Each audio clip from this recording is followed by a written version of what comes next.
우리 특별히 40장 1절부터 44절까지만 다시 한번 읽겠습니다.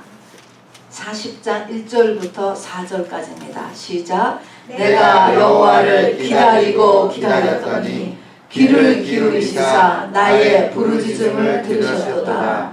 나를 기가 막힐 웅덩이와 수렁에서 끌어올리시고 내 발을 반석위에 두사 내 걸음을 견고하게 하셨도다. 새 노래 곧 우리 하나님께 올릴 찬송을 내 입에 주셨으니 많은 사람이 보고 두려워하여 여호와를 의지하리로다. 여호와를 의지하고 교만한 자와 거짓에 치우치는 자를 돌아보지 아니하는 자는 복이 있도다. 아멘. 하나님의 말씀이 다 귀하지만 오늘 특별히 마음에 꼭 간직하고 암송해야 될 시편 40편의 말씀을 우지같이 나누려고 합니다. 여러분, 어느덧 2021년도요 3분의 2가 지나갔습니다. 3분의 1밖에 안 남았어요. 오늘 9월의 첫 주입니다. 모세가 말한 것처럼 우리는 무엇보다도 시간의 청지기인 것을 잊어버리시면 안 됩니다. 시간의 청지기라고 하는 말은요, 우리의 믿음이 절대로 뒤로 나가서는 안 되는 것입니다. 아멘입니까? 아멘. 여러분, 2021년도에 3분의 1을 지나갔는데 과연 연초보다 또 작년보다 지난달보다 내 믿음이 앞으로 나가고 있는지 여러분 꼭 확인하시기 바랍니다. 그래서 우리 시간의 청지기 동안에 뭐 돈을 많이 벌어놓으라든가 뭐 자녀를 잘 키워놓으라든가 그런 청지기 전에 성경이 이야기하는 것은 우리의 속사람을 이야기하는 것입니다. 우리 말씀을 듣기 전에요, 한번 화면을 잠깐 봐주시기 바랍니다. 엄청난 웅덩이입니다. 또 하나 화면은요, 우리가 쉽게 볼 수 있는 운물이죠. 근데 운물이 우리가 요긴하게 쓰지만 만일에 저 안에 사람이 빠지게 됐다면 저 운물이 바로 기가 막힐 웅덩이가 되는 거죠. 아까 같은 그런 깊은 웅덩이, 또 운물을 생각하시면 돼요. 이런 것들이 빠진 우리 사람들에 관한 이야기입니다. 무섭죠? 자, 여기 보니까 기가 막힐 웅덩이, 기가 막힌 웅덩이가 아니고 기가 막힐 웅덩이와 수렁, 이렇게 이야기했습니다. 기가 막힐 웅덩이와 수렁에서 나를 꺼내달라. 오늘 시편 40편이 그 이야기예요. 자, 그러면 기가 막힐 웅덩이, 기가 막히다. 기라고 하는 것은 세상적인 용어입니다. 그래서 생명의 근원지를 기라고 하죠. 생명의 근원. 근데 기가 막힐, 그 생명의 근원이 막히게 하는 웅덩이니까 뭐야? 곧 생명의 기가 막히면 죽잖아요. 죽음이 있는 곳이에요. 저기는 죽음이에요. 죽음과 연결되고 그냥 두면 곧 죽게 생긴 상태, 기가 막힐 웅덩이, 그리고 그거를 또 다른 말로 수렁, 이렇게 이야기했습니다. 수렁이라고 하는 것은 우리가 알다시피 수렁에 빠지면 힘을 쓸수록 더 가라앉는 거예요. 더 빨리 가라앉는 것입니다. 우리가 생각지도, 내가 어떤 문제에 닥쳤는데 그 문제를 해결해 보려고 힘쓰고 애쓰잖아요. 근데 그 문제를 해결하려고 할수록 주변에 다른 생각지 않은 문제들이 터지고 또 그 문제를 해결하면서 내 건강에 문제가 생기고 이렇게 하여서 나는 진도가 나간 줄 알았는데, 내가 문제를 해결하려고 진도가 나간 줄 알았는데 오히려 문제가 더 깊어지고 있는 상태. 여러분, 이걸 눈치채야 돼요. 사람은 다 기본적인 자신감이 있죠. 학력도 있고 성실함도 있고 지능도 있고 재주도 있고 또 나는 최선을 다하여 사는 사람이라. 그래서 죽을 힘을 다하여서 자기에게 일어날 문제를 해결하잖아요. 누구나 할 것 없이 다 문제를 해결하면서 지금까지 살아왔고 지금 살고 있습니다. 근데 그 문제를 해결하는데 보니까 문제가 완전히 해결되지 않은 상태에서 자꾸 다른 문제가 터진단 말입니다. 그게 수렁이에요. 수렁. 그래서 깊은 웅덩이와 수렁에서 나를 끌어올려 달라라고 하는 이 말씀은 한마디로 죽음이 있는 곳이에요. 거기는 사망 권세가 가득한 죽음이 있는 곳이고 뭔가 계속적으로 문제가 생겨나고 있는 상황이에요. 문제가 완전히 없어진 게 아니라 그 문제는 이렇게 정착하고 가지만 다른 문제들이 또 자꾸 터져나가는 이게 수렁이라니까요. 그래서 전체를 보면은 움직일수록 시간이 갈수록 더 가라앉고 있는 거예요. 이게 깊은 웅덩이와 수렁입니다. 자, 깊은 웅덩이와 수렁이 가지고 있는 어떤 특징이라고 할까요? 그러면 깊은 웅덩이, 아까 저런 큰 이런 뭐 빠지는 곳, 또 저런 우물가, 우물속 이런 것을 하면은 특징이 뭐냐면 고립입니다. 고립. 그래서 남과 다른 인생길이 벌어지는 거예요. 남과 다른 길에 내가 접어들게 되는 것. 그 다음에 저기 가면 들어가 보세요. 아무것도 할 수 있는 게 없어요. 이 말은 내가 의지했던 대상을 자꾸 하나님이 치우셔요. 의지했던 게 없어져요. 안 되는 거예요. 뭘 의지하고 살았는데 의지하는 대상이 없어지고, 그 다음에 사망 권세가 역사하니까 우울하고 허무하고 낙심되고 죽었으면 좋겠다, 이런 것이 역사하는 곳이에요. 그리고 여기 보니까 수많은 재앙이 나한테 일어난다. 사고가 자꾸 나는 거예요. 이런저런 재앙. 14절에 보니까 사람들이 하하하하 하면서 나를 향하여 조소하고 수치를 나에게 준다 그랬습니다. 이렇게 뭔가 나에게 창피한 상태에 있게 되는 것입니다. 그리고 가난하죠. 내가 가난하고 궁핍하다. 돈 문제가 있는 거예요.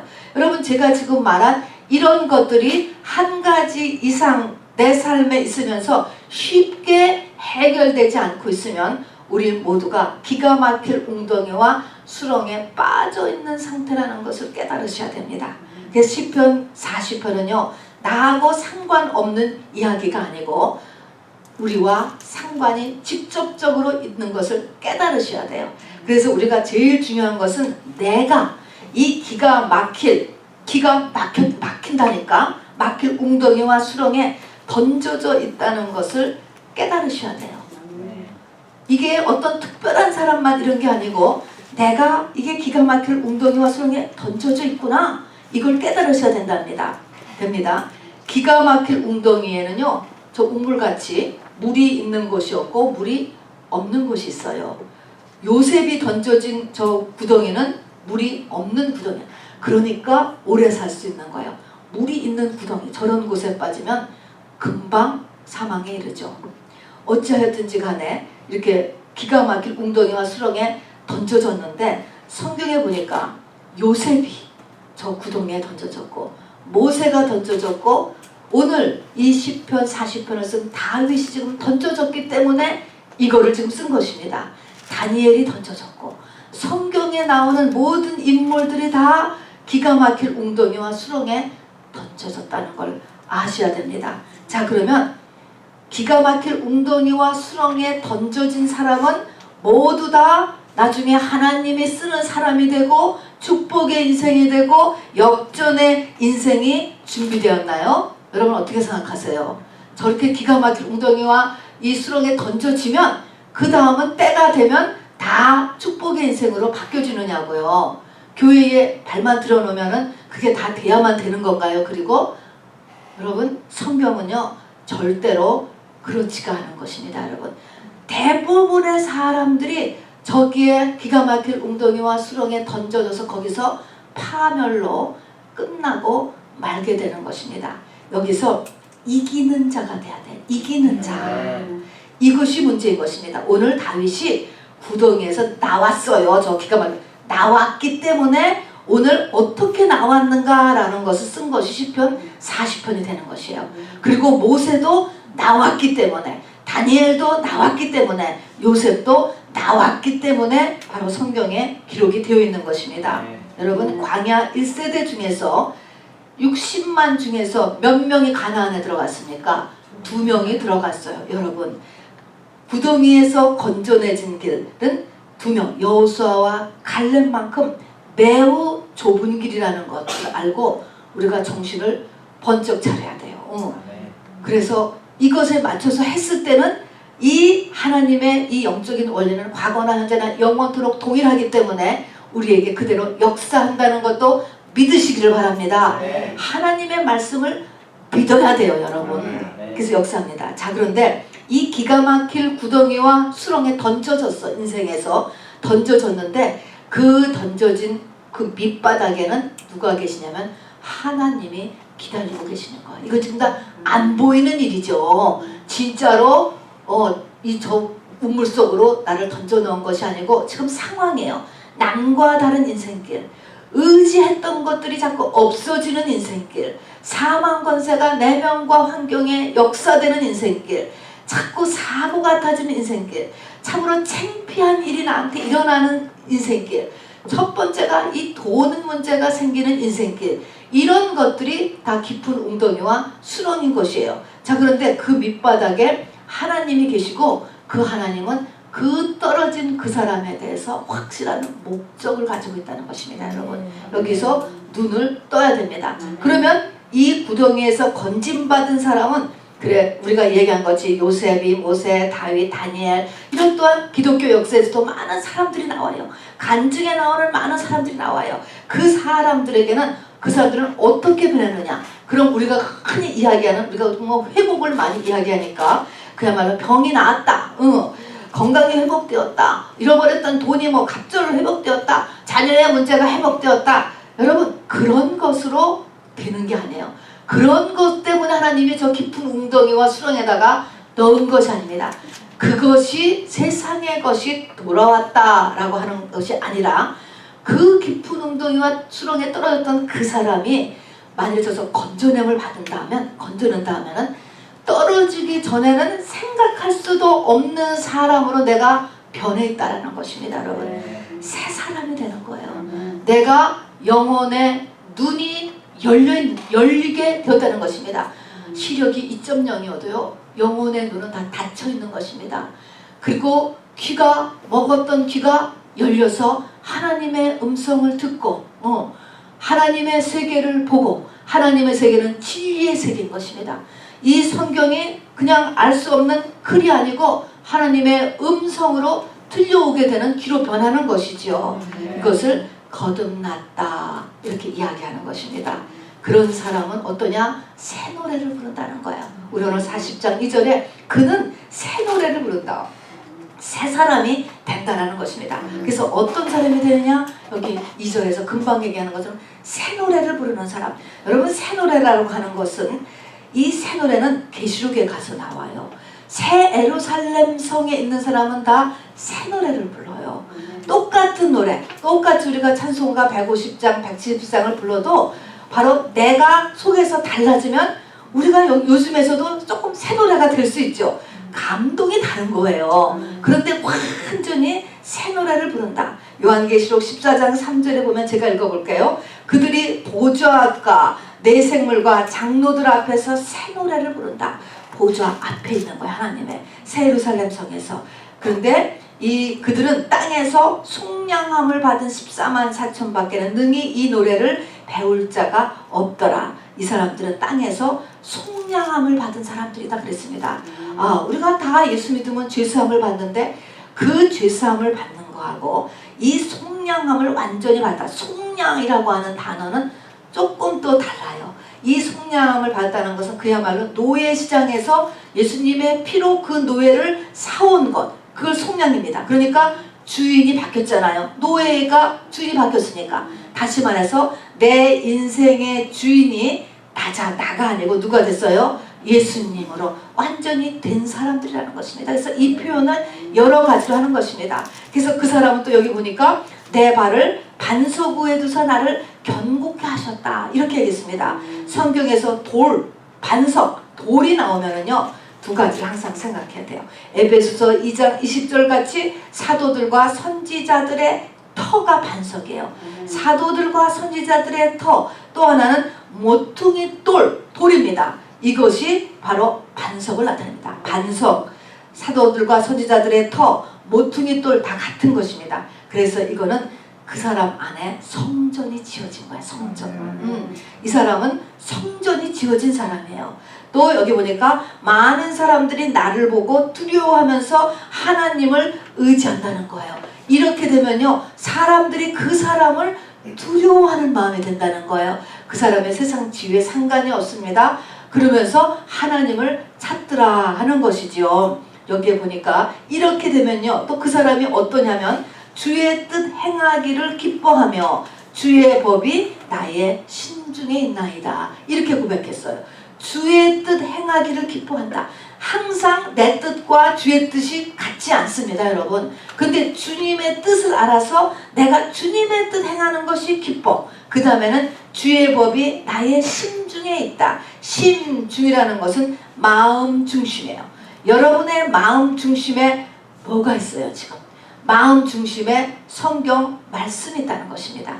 내 마음 중심에는 성경 말씀이 차있고, 그리고 나는 하나님의 뜻을 행하는 것이 가장 기뻐. 여러분, 이런 사람으로 변하고요. 그 다음에 의의 기쁜 소식을 전하는데 내 입이 다치지 않는다. 하나님을 저절로 증거 안 할 수가 없다는 것이죠. 하나님을 증거하는 사람이 된다라고 하는 것입니다. 이게 새 노래를 부르는 사람들, 이게 기가 막힐 웅덩이와 수렁에서 건짐받은 사람의 모습이에요, 여러분. 이런 모습인 것입니다. 자, 그리고 이렇게 되었을 때 바로 하나님께서 사명을 감당하게 하신다는 것입니다. 사명 감당. 여러분, 우리가 다 이 땅에서 그 사명이 있다 이렇게 얘기하지만요, 정말 하나님의 사명은요, 이게 된 사람한테 그 사람의 사명이 무엇인지를 알려주시고 할 수 있게 돼요. 그전에는 착각인 경우가 너무 많습니다, 여러분. 모세가 출애굽을 시키는 게 모세의 사명이었잖아요. 40년 이스라엘 백성을 이끄는 사명, 이 이후에 일어난 것입니다. 요셉의 사명은, 요셉은 가족들을 애굽으로 안전하게 옮겨놓는 일이고, 그 시대의 기근을 피하게 하는 일, 이거 요셉이 했습니다. 다윗은 이스라엘의 왕정을 든든하게 세워놓는 일, 이 일들이 언제 했느냐? 요 기가 막힐 웅덩이에서 건짐 받은 다음에 시작한 것입니다, 여러분. 그래서 우리의 진짜 사명을 찾아내고 하나님이 쓰시기 위해서는 우리가 반드시 기가 막힐 웅덩이에서 건져냄을 받아야지만 일이 시작되고 우리가 이 인생이 태어난 보람 있게 되는 거예요. 그래서 여러분 중에 눈치챈 분이 있을 거야. 아, 기가 막힐 웅덩이와 수렁은 뭘까? 십자가지, 십자가, 여러분. 저게 십자가고 바로 나의 십자가입니다, 여러분. 자, 어쨌든 그래서 이게 파이널은 사명과 관련되기 때문에 기가 막힐 웅덩이와 수렁의 내용이 사람마다 조금씩 달라요. 그렇지만 고통의 깊이는 똑같아요, 여러분. 언제까지? 겉사람 죽을 때까지죠, 여러분. 그래서 이 사명이 다른데 보니까 모세는요, 애굽의 왕을 대하여야 되잖아요. 왕하고 싸워야 되잖아요, 바로하고. 그리고 40년 광야를 이끌기 위해서는 혼의 준비가 되어야 되기 때문에 애굽의 왕자로서, 입양으로서 교육을 받게 합니다. 40살까지. 중요한 거예요. 그리고 그 다음에는 광야 40년을 인도해야 되니까 광야를 먼저 한번 가봐야 되잖아요. 40년 광야에서 보내게 하십니다. 이것이 다 끝났을 때 하나님께서 부르시잖아요. 이게 자기의 걸어온 길이 사명을 준비시키는 거에 이렇게 다 맞춰서 하나님이 깊은 웅덩이와 수렁에 넣어요. 모세는 80년이 걸린 거예요. 그러니까. 그 다음에 요셉 같은 경우는요, 보디발의 집에 노예로 가정총무 역할을 했잖아요.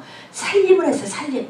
근데 이 살림은 뭐하는 훈련이었을까요? 나중에 국무총리 훈련이었어요. 작은 데서 해봐야 큰 것도 하잖아요. 그 훈련 안 받고 어떻게 합니까? 그래서 국무총리가 될 하나님의 사명이었기 때문에 노예로서 가정총무를 하게 했습니다. 그 다음에는 모함을 받아서 정말 억울하게 감옥에 갇혔잖아요. 근데 마침 또 그 감옥이 정치범 수용소, 거기서 밤새 이야기를 하면서 정치를 배우게 되는 것이죠. 이렇게 이제 하나님께서 훈련시키는 것입니다. 이스라엘의 왕이 되어야 될 다윗은요, 사람을 알아야 돼. 사람을 알아야 사람을 다루고 사람을 고칩니다, 여러분. 자, 그래서 의과대학을 가도 사람을 해부부터 하잖아요. 그런 것처럼 사람을 다스리고 고치고 사람을 이끌려면 바로 사람을 알아야 돼요. 그래서 이 하나님께서 다윗은 아둘람굴로 쫓아냈지요. 겉의 모습은 사울이 죽이려고 했기 때문에 도망간 거예요. 아둘람굴에서 빚진 자, 환난당한 자, 한 맺힌 사람 600명하고 같이 살았습니다. 그들의 밑바닥을 보는 거예요. 사람의 밑바닥을 보게 되는 것입니다. 또 본인도 말입니다. 이제 남의 밑바닥만 봤죠. 그 다음에는 사울이 추적했을 때 아기스왕 앞에 갔을 때 자기가 죽게 생겼어요. 잡히게 생겼어요. 정체가 드러나게 생기자 갑자기 침을 질질 흘리면서 미치광이 흉내를 냈어요. 그래서 미쳤구나. 그래가지고 그냥 그 현장을 빠져나가게 되줬습니다. 또 다윗은요, 자기가 실수하여서 노비라는 지역에 아히멜렉, 자기를 도와주었던 제사장인데 그 제사장을 포함해서 85명의 제사장을 자기의 실수로 죽게 하였어요. 여러분, 이것이 뭡니까? 다 사람을 이해하고 사람이 어디까지 갈 수 있는가 라고 하는 것을 경험하고 자기도 그 속에 들어가 보고 이렇게 하지 않고서는 공감도가 안 생기고 또 그것을 알지 못하는 것입니다. 그래서 하나님은요, 우리가 생각하면 이 다윗 나쁜 사람이다 그런 게 아니고 하나님이 큰 그림을 그리면서 사람을 알게 하시는 거예요. 사람. 인간 이해도, 인간을 보는 눈, 사람이란 건 어떤 존재인가 너도 똑같이 올려놓아 보는 거예요. 이것을 통해서 사람 훈련을 시키셨습니다. 다윗이 나중에 죽을 때 자기 아들 솔로몬에게 왕위를 넘겨주면서 요압이라고 하는 사람을 죽이라고 해요. 근데 요압은 다윗의 오른팔이었습니다. 다윗을 도와주고 그리고 얼만큼 이 왕정을 세우는데 혁혁한 공헌을 한 사람이지만 죽이라고 몰래 얘기해 준 거예요. 왜 그래요? 자기가 보기에 솔로몬은 요압을 감당 못해. 그래서 죽이라고 해서 솔로몬의 왕정을 세워나갔던 거예요. 이렇듯이 하나님께서는 다윗을 통일한국의 왕으로 세우기 위하여서 훈련시켰다는 것입니다. 이게 다 깊은 웅덩이와 수렁입니다, 여러분. 자, 그래서 사람마다 깊은 웅덩이와 수렁은 다 모양새가 달라요. 고난의 종류가 달라요. 그러나 느끼는 그 고통의 깊이는 같다는 것을 알아두시기 바랍니다. 그리고 그 고난의 그 종류는 바로 내가 저기서 탈출한 이후에 나의 사명과 직결된다는 것. 그러기 위해서 해야 될 것은 뭐예요? 이기는 자가 돼야 돼. 여기서 빠져나오는 데까지 가야지만 이게 되는 것입니다, 여러분. 저는 저와 여러분이 반드시 광야에서 죽지 않게 되기를 바랍니다. 반드시 가나안까지 들어가는 사람이 되어야 됩니다. 그리고 이 미국 땅까지 인도하신 하나님께서는요, 여러분에게 큰 기대를 가지고 있다는 것을 잊지 마시기를 바랍니다. 이제 본론에 들어와서 저 기가 막힐 구덩이와 수렁에서 어떻게 빠져나올 수 있을까? 여러분, 답은 한 가지예요. 매우 쉬워요. 어떻게 빠져나올 수 있지? 어떻게 빠져나올 수 있을까? 어떻게? 여러분, 비행기가 쇠잖아요. 쇠덩이를 공중에 놓으면 떨어져요, 안 떨어져요? 당연히 떨어지지. 근데 어떻게 공중을 위에 떠 있죠? 공중에 떠 있을 뿐만 아니라 거기에 사람도 태우고 많은 물건도 태우는 유용한 일을 많이 하잖아요. 공중에 떠 있잖아요. 그리고 목적지를 가지 않습니까? 쇠덩이가 어떻게 공중에 떠 있냐? 또 엘리사 시대에 보면요, 도끼자루가 이 집 짓다가 연못에다가 빠뜨렸어요. 깊은 연못에다가. 그때는 쇠덩이가 굉장히 비싼 시대였기 때문에 아주 큰일이었습니다. 그래가지고 그 집 짓는 신학생이 아주 그냥 이 낙심을 했을 때 엘리사가 어떻게 하니까 쇠덩이가 올라왔잖아요. 그런 자연 법칙에 상관없이 움직이는 거예요. 자연 법칙에 상관없이 움직이는데 뭘 던졌다 그랬죠? 나뭇가지를 던졌다 그랬죠. 이게 뭡니까? 나뭇가지가 예수예요. 예수, 여러분. 결국은 뭡니까? 한 가지는 뭐냐면 예수로 인해서 나오는 거예요. 예수로. 자, 이게 말은 굉장히 쉬운데 구체적인 걸 알아야 돼요. 기가 막힐 웅덩이와 수렁에 빠지고 싶은 사람은 아무도 없어. 근데 하나님에 의해서 던져지는 거예요. 던져지게 되고요. 던져지는 사람은 여기서 뭐가 되어 나오냐고요? 예수가 되어야 나오는 거예요. 이 포인트를 잘 알아야 돼요. 예수님은 나온다. 그게 아니고 맞아요. 근데 그 말은 내가 예수가 되어야지만 저기를 나올 수 있는 것입니다, 여러분. 이게 키인 거예요. 키. 자, 그러면은 구체적으로 이제 저기에 빠졌어요. 빠졌는데 내가 어떻게 예수가 되는가? 여러분 이제 이걸 보는 것입니다. 오늘 40장 1절 어떻게 예수가 되는가가 10가지가 있는데요. 그 중에서 10가지가 다 내 영혼에 새겼었으면 좋겠지만 그렇지 못하면요. 1절만 외워두세요. 1절만이라도 외워두시면, 왜냐하면 여기에 3개가 들어있어요. 그리고 가장 중요한 팩터가 1절에 있기 때문에 1절은 찬양도 있잖아요. 찬양 가사에도 그런 것처럼 우리가 그냥 암송하면 돼요. 1절에서 첫 번째 중요한 것이 내가 여호와를 기다리고 기다렸더니 귀를 기울이사 나의 부르짖음을 들으셨도다. 맨 처음에 내가 여호와를 기다리고 기다렸다. 그 다음에 부르짖음, 이 단어인데요. 자, 여기서 누가죠? 누가? 내가요. 딴 사람이 아니고 내가. 그 다음에 기다리고 기다렸는데 뭐를 기다렸어요? 헬리콥터 나타나기를 기다렸나요? 누가 나에게 돈을 떨어뜨려 주기를 기다렸나? 아니면 로또가 당선되기를 기다렸나? 정말 명의를 만나기를, 유명한 의사, 병원을 찾아내기를 내가 기다렸나? 뭐를 기다리고 기다렸다고 했죠? 여호와를 기다리고 기다렸다. 첫 번째가 뭐냐면은 하나님을 찾는 일. 이거를 첫 번째로 해야 되는 거예요. 하나님을 찾는 일. 여호와를 기다리는 거예요. 자, 내가 나타나는 문제는 다 달라요. 어떤 사람에게는 재정의 문제로, 어떤 사람에게는 자녀의 문제로, 어떤 사람에게는 건강의 문제로, 병의 문제로, 많은 문제. 그것이 복합적으로도 다 치러나는 거죠. 어쨌든 움직일수록 더 빠지니까 문제가 점점 더 늘어난다니까요. 이렇게 됐을 때 무엇을 찾으라고요? 하나님을 찾아야 되는 거예요. 자, 그래서 하나님을 찾아야 돼요. 하나님을 찾는데 여기서 기다리고 기다렸다. 이렇게 성경에서요. 이 특별히 구약성에서 2번 하는 거는 강조예요. 기다리고 기다렸다. 이 말은 우리가 마가다락방에서 예수님께서 제자들에게 백신문들에게 전혀 기도에 힘써라. 전혀라는 것과 같은 거예요.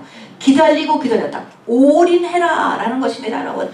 전심전력하라 하는 것입니다. 하나님을 찾는 일에 여러분이 전심전력하라는 것입니다, 여러분. 전심전력해야 돼요. 그리고 기다리고 기다렸다. 이 말은요, 결코 쉽게 되지 않는다는 거예요. 마가의 다락방에서 열흘 만에 성령에 불이 임했는데 그거는 10일이라는 그 10은 손가락 10개, 만수, 하나님의 숫자를 얘기하는 거예요. 하나님이 됐다 할 때까지, 하나님이 나타날 때까지예요. 내 모든 문제가 완전히 해결될 때까지가 기다리고 기다린대요. 이 3가지가요 가장 중요한데, 이 3가지가 다 너무너무 중요해. 어느 3개가 더 중요할 것 없이. 맨 첫 번째, 하나님을 문제는 하나님이 아니고 문제는 다른 것인데, 그게 아니고 하나님을 찾는 일이 중요하고요. 전심전력하는 게 중요하고, 3번째는 뭐예요? 기다리는 게 해결. 이 3가지가 너무나 중요한데, 이 3가지에서 여러분 다 떨어질 경우가 너무너무 많아요, 여러분. 이 3가지만 일단 하면은요, 여러분 떠올라요. 저 구덩이에서 떠오른단 말입니다. 여러분, 여기를 보니까 요셉은 13년 걸렸어요. 요셉은. 다윗은 13년 플러스 거기다 2번째 기름 부음 받고 3번째 기름 부음 받아서 이스라엘 통일 왕국의 왕이 되는 데는 20년 걸려요. 첫 번 기름 받고 10년 걸리고, 그 기름 부음 받고 다시 헤브론에서 7년 6개월 또 걸리거든요. 그래서 다윗은 20년 정도, 모세는 40년 플러스 40년 80년, 아브라함은 50년 걸렸어요. 광야가 40년, 희년은 50년, 다니엘과 세 친구는 10대에 부모를 뚝 띄워서 바로 이 바벨론에 떨어진 다음부터 이 다니엘을 향한 하나님의 그 목적은 뭐냐면 종말론 쓰는 거거든요. 80이 넘어서 쓰셨어요.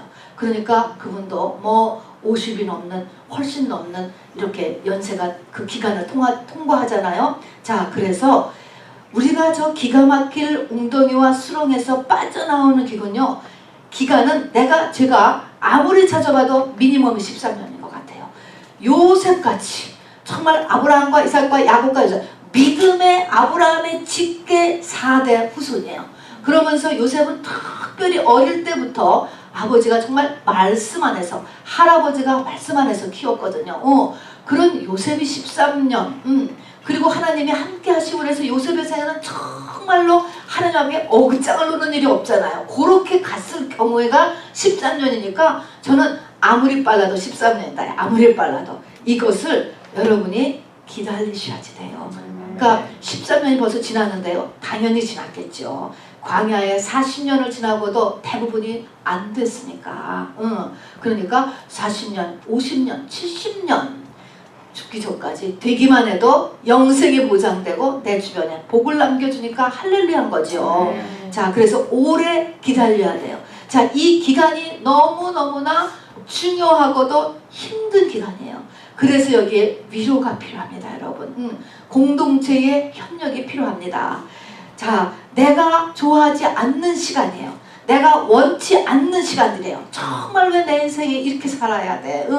왜 이럴까? 이런 기간인 것입니다, 여러분. 그런데 이 시간이 없으면 무르익지가 않는 거예요. 안 되는 것입니다. 여러분, 아름다운 꽃이나 열매, 먹음직한 열매가 열렸을 때 그 시작이 어디서 되느냐면요, 땅 속에 있는 씨 시절에 시작되는 씨. 그 씨가 땅에 있으면서 땅의 열기와 영양분을 바로 흡수하면서 자기 속에 있는 생명, 성령 받은 거죠. 그러면 그 생명을 싹 틔울 준비를 하는 건 땅속, 깜깜하고 답답하고 무더운 땅속에서 하는 것입니다. 여러분, 이 기간이 반드시 있어야 되는 것입니다.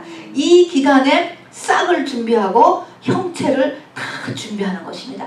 얼마나 중요한지 모릅니다. 사람의 베이직이 깜깜한 엄마 뱃속에서 그게 다 쬐끄만 애 같지만 요 속에서 다 마련돼 가지고 나오는 것입니다, 여러분. 그런 것처럼 이 모든 사람들이 요 기간, 깊은 웅덩이와 기가 막힐 웅덩이와 이 수렁의 기간을 여러분 잘 견뎌내는 것이 얼마나 중요한지 모릅니다.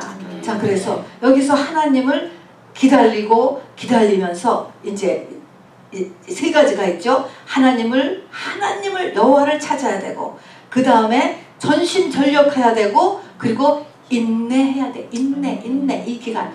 이 세 가지 중에 하나에서 대부분 다 걸려 넘어지고 말아요, 여러분. 나는 안 넘어질 것이다. 한번 선포 좀 해보세요. 시작. 나는 안 넘어질 것이다. 반드시 각오하세요. 반드시 각오. 이 세 가지에서. 자, 그 다음에 40장 2절, 그러니까 아니 2절로 문제는 1절에서요. 나의 부르짖음을 들으셨도다. 그러니까 응답받은 거야. 지금 응답받은 거부터 이제 다시 쓴 거거든요. 부르짖음.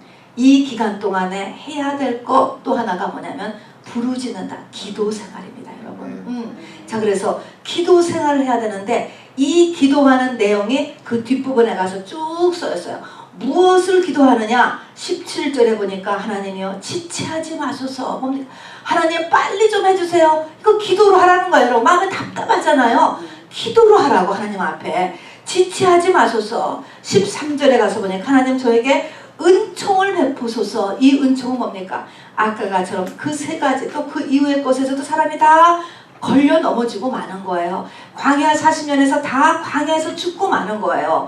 이 사단마귀가 우리를 얼마나 내면과 환경에서 유혹하기 때문에 쓸어 넘어져요. 여기서 하나님의 특별한 은혜, 나를 붙잡아 주세요 하는 게 은총입니다, 여러분. 그래서 나에게 은총을 베푸소서. 또 보니까 하나님 나를 도와주소서 이렇게 이야기합니다. 그리고 하나님 이렇게 주를 찾는 자들은 반드시 승리하게 하소서. 중보기도까지 하는 거예요. 누구든지 정말 하나님 앞에 매달리면 반드시 응답해 주소서. 그런 기도까지 하고, 그 다음에는 기도를 구체적으로 하는 거예요.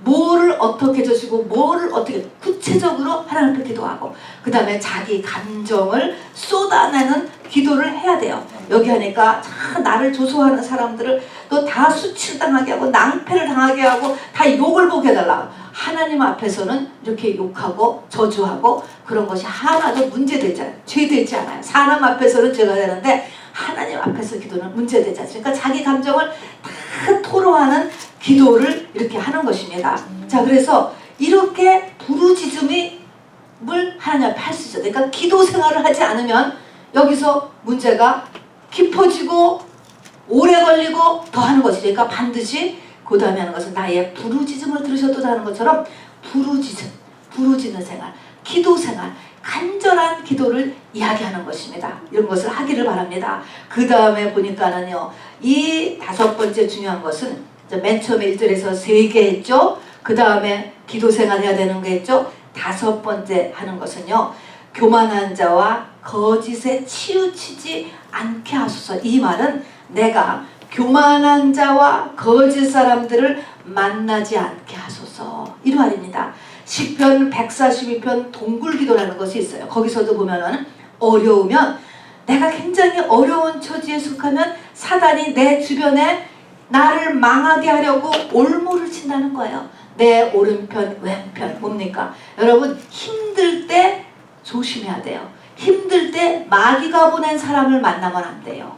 자포자기를 시키거나 중독에 빠지게 하거나, 기분도 그런데 약을 한번 해봐라, 또 갬블링하러 한번 가자, 아니면은 음란으로 빠져들게 한다거나, 아니면 믿음에서 떠나, 너 그 하나님 믿어봐야 그렇지, 교회 다녀봐야 그렇지, 빼가는 거예요. 이렇게 우리에게 항상 마귀가 사람을 보내요. 이거를 조심해야 돼요, 여러분. 그래서 바로 다윗이 동굴기도 할 때도 내 우편, 내 좌편에 이렇게 유혹자가 없도록 기도했습니다. 이거를 조심해야 돼요.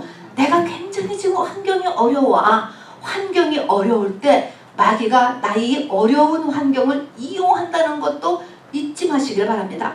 정신을 똑바로 차리셔야 돼요, 여러분. 자, 그런 다음에 6번째가 이렇게까지 해야, 여기 보니까 나의 죄악이 나를 덮치고 나의 죄가 나의 머리털보다 많다는 걸 보는 거예요. 이때서야 죄가 발견돼요. 죄가 발견돼서 이 죄를 이제 회개가 나오죠. 그렇죠. 하나님의 말씀이 없으면 빛이 없기 때문에 자가 죄인인 걸 몰라. 또 내가 기도를 안 해도 역시 빛이 없기 때문에 내가 죄인인 걸 몰라. 뭐가 죄인지를 몰라요. 이런 것들이 또 옆에서 내가 회개를 하려고 하는데 바로 또 누가 와서 꼬셔갔어. 아이고 스트레스. 가서 그냥 갬블링 한번 하자. 스트레스 확 풀린다. 또 누구 뭐 좋은 사람 또 소개시켜준다. 또 만나라, 데이트해라. 이런 것들 전부 다 이렇게 곁길로 빠져나가지 않아야 돼요. 이것을 온전히 하나님 앞에 와야죠. 그러니까 취미도요, 절대로 어느 이상을 넘어가면 절대로 안 돼요. 취미생활이.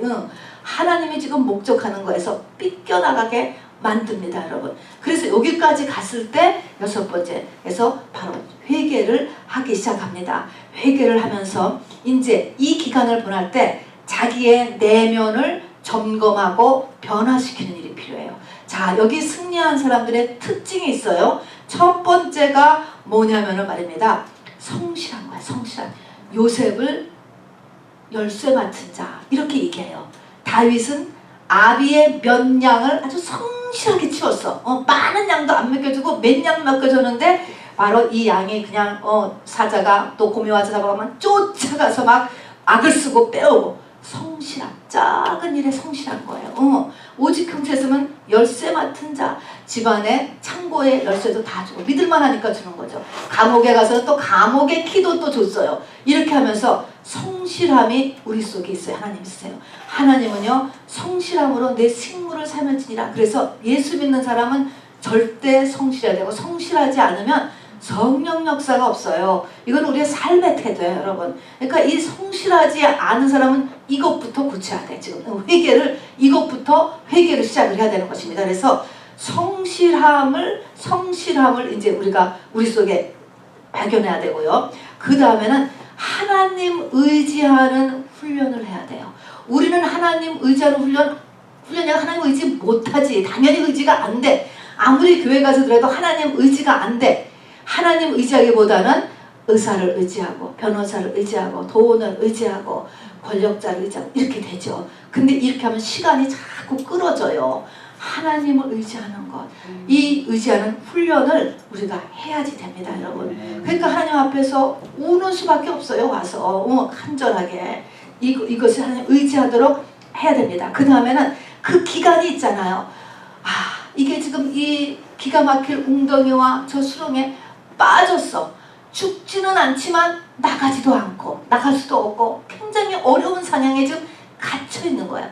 이렇다 할지라도, 아무리 어려운 상황이라 할지라도 그 상황에서 할 수 있는 일을 해야 돼요. 성령께서 이것도 보셔요, 여러분에게. 그 가운데서 내가 할 수 있는 일이 있어요. 아까같이 성실함이 베이직이고요. 성실함을 가지고 할 수 있는 일을 해야 돼요. 존 버년이라고 하는 사람이 쓴 철로 역정은 성경 다음으로 많이 읽혀지는 책이에요. 그런 기독교 교전인데 이것이 언제 썼느냐 하면은 감옥에 12년 동안 갇혀있을 때 존 버년이 쓴 것입니다, 여러분. 썼습니다. 종교개혁을 일으킨 마틴 루터도 10개월 동안 도망을 가 있어야만 할 때가 있었어요. 근데 그 10개월 동안 뭐 했느냐? 신약성경을 독일어로 번역하는 일을 했다고 하는 것입니다. 예수님도 십자가상에서 숨이 끊어지기 바로 전까지 옆에 있는 우편 강도를 전도하셨어요, 여러분.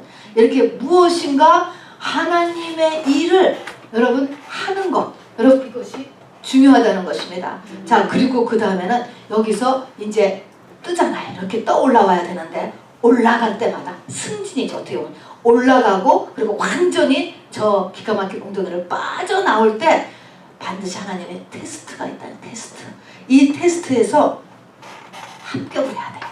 아브라함을 시험하시려고 독자 이삭을 바로 내가 지시할 땅에 가서 바쳐라.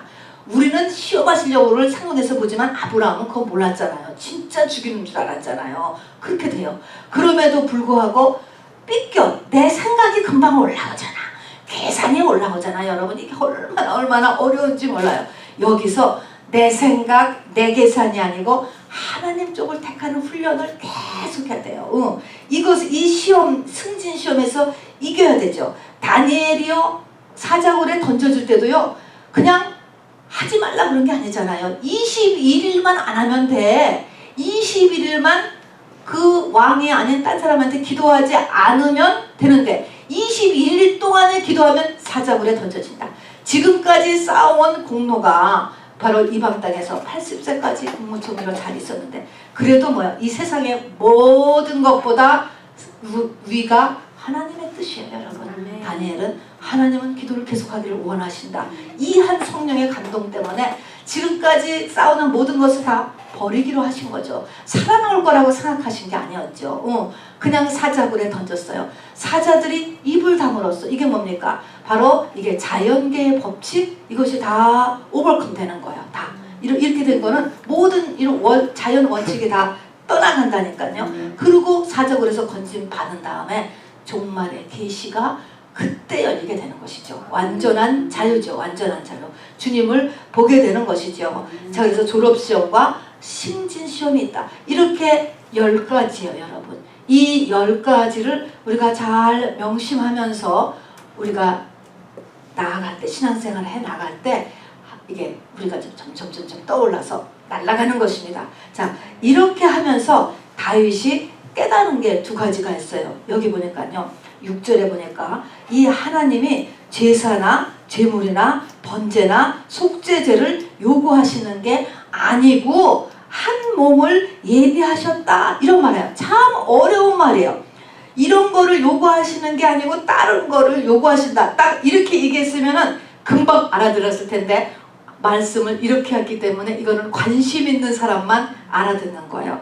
우리가 하나님 앞에 은혜를 구하고 또 자기가 어려우고 그러면 하나님 앞에 예물을 드리는 거는 사람들의 마음이에요. 그죠? 그래서 그냥 솔로몬도 왕이 되었는데 자기가 어떻게 이 왕 노릇을 감당할 수 있을까 하니까 1천 번제를 드릴 때 소를 22,000마리, 양을 12만 마리를 드렸대요. 굉장하게 올린 거죠. 자, 그래서 제물도 드리고 제사도 드리고 번제도 드리고 속죄제를 이렇게 많이 이렇게 드렸는데 여기 보니까 하나님은 그거 자체가 문제가 아니고 한 몸을 예비하셨다. 이 몸은 어떤 몸일까? 예수님을 얘기하는 거예요. 두루마리에 적혀있는 것, 예수님. 그러니까 하나님이 요구하시는 것은 내가 예수 되는 것을 목적하신다, 이것이에요.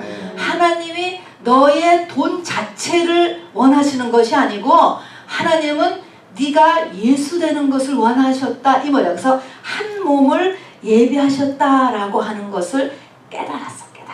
이 다윗이 그거를 깨달았고, 그 다음에 하나님께서 내게 하신 일이 너무나 많다, 내게 하신 일이 너무나 많아서 다 말할 수도 없다. 이것을 나중에 돼서 깨닫고 보니까 뭐냐면, 하나님이 자기를 예수 만들기 위해서 얼마나 많이 간섭하시고 얼마나 많이 배려하신 거를 그때 가서 보니까 아는 거예요. 와, 이렇게 저렇게 엮고 또 이런 생각을 주시고 이런 마음 주시고, 저게 우연인 줄 알았는데 이런저런 일들이 너무나 많아서 이루다 말할 수도 없다. 하나님이 자기가 그 자기를 위해서 하나님이 이렇게 그 열심을 내신 것이라는 것을 깨달았습니다. 자, 여러분, 이제 말씀을 마칩니다.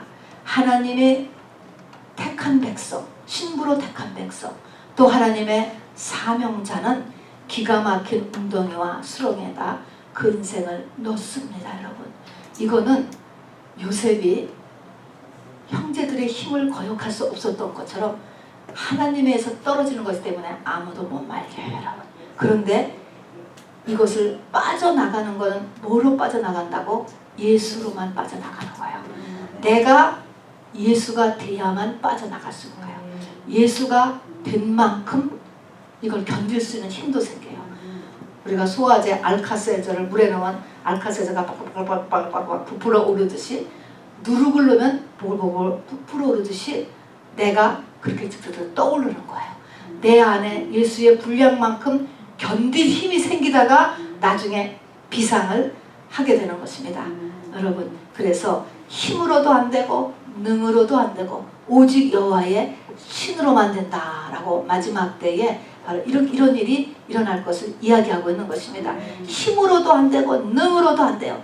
이 세상의 어느 것으로도 안 돼요. 여호와의 신으로만 된다. 이것 예수로만 된다라고 하는 사실인 것입니다. 여러분, 그래서 정말 무거운 쇳덩이가 연못에서 뜨듯 그런 저와 여러분이 되기를 주님의 이름으로 축원합니다. 이 시간에 잔치같이 기도하는데 말씀을 생각하시면서 기도하고요, 또 성만찬을 하기 위해서 기도합니다. 성만찬할 때는 반드시 자기를 살피고 하라고 그랬어요. 그래서 이 교회에서 자기를 살펴서 하나님 앞에 회개하면 나중에 하나님 앞에 징계받는 것을 안 받는다는 거예요. 얼마나 좋아요.